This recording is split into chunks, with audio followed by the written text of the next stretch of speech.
కులగణన జనగణన చేస్తామని చెప్పడాన్ని స్వాగతిస్తున్నట్లుగా టీపీసీసీ అధికార ప్రతినిధి చనగాని దయాకర్ పేర్కొన్నారు. తెలంగాణ స్ఫూర్తితో కేంద్ర ప్రభుత్వం దిగి రావడం శుభపరిణామన్నారు. కులగణన డిమాండ్ను అంగీకరించడానికి ప్రధాన కారణం రాహుల్ గాంధీ అని వెల్లడించారు. రాహుల్ గాంధీ దేశ ప్రజల కోసం పోరాటం చేయడం స్ఫూర్తిదాయకమన్నారు. రాహుల్ గాంధీ భారత్ జోడో యాత్ర చేసి దేశ ప్రజల ఐక్యతను స్థితిగతులను తెలుసుకున్నారని తెలిపారు.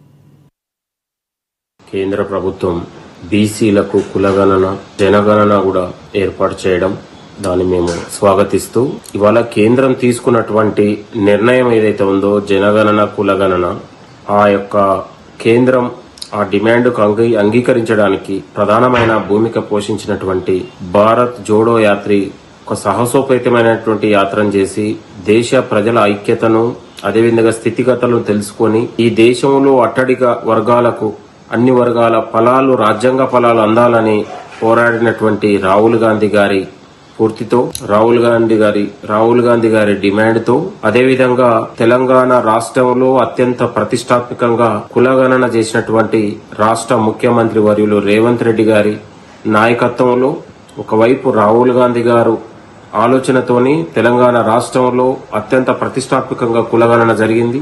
రాష్ట్ర ముఖ్యమంత్రి వర్యులు రేవంత్ రెడ్డి గారు దానికి ఒక ప్రధాన భూమిక పోషించినటువంటి విషయం మనందరికీ తెలుసు. కాబట్టి ఈ రోజు కేంద్ర ప్రభుత్వం కూడా కులగణన జనగణనను కూడా మేము పూర్తిగా స్వాగతిస్తూ దాదాపు దేశంలో 3,000 నుంచి దాదాపు సబ్ కులాలు రాజ్యాంగంలో ఇంతవరకు పొందుపరచని ఏదైతే ఉపకులాలు ఉన్నాయో దాదాపు 3,000 నుంచి 25,000 కులాలు ఉన్నాయి.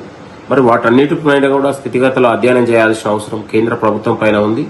కాబట్టి తెలంగాణ ప్రభుత్వం తీసుకున్నటువంటి అత్యంత ప్రతిష్టాత్మకంగానే కేంద్ర ప్రభుత్వం కూడా తీసుకోవాలని అన్ని కులాలు దామాష ప్రకారంగానే ఉండాలని కూడా కోరుతూ దాని యొక్క విధి విధానాలతో పాటు సమయం దాని యొక్క పూర్తి విధి విధానాలు కూడా వెల్లడించాల్సిన అవసరం ఉందని కూడా కోరుతూ ఈ దేశంలో బడుగు బలహీన వర్గాలకు అట్టడుగు వర్గాలకు కాంగ్రెస్ పార్టీతోనే న్యాయం జరుగుతుంది అనడానికి తెలంగాణలో జరిగినటువంటి కులగణనే నిదర్శనంగా కోరుతూ ఈ దేశంలో స్థితిగతులపైన అనేక ఉన్నటువంటి అట్టడుగు ప్రజలపైన రాహుల్ గాంధీ గారి చేస్తున్నటువంటి ఒక పోరాటం ఒక యుద్ధం దేశ ప్రజలకు అది ఒక స్ఫూర్తిదాయకం అని కూడా కోరుతూ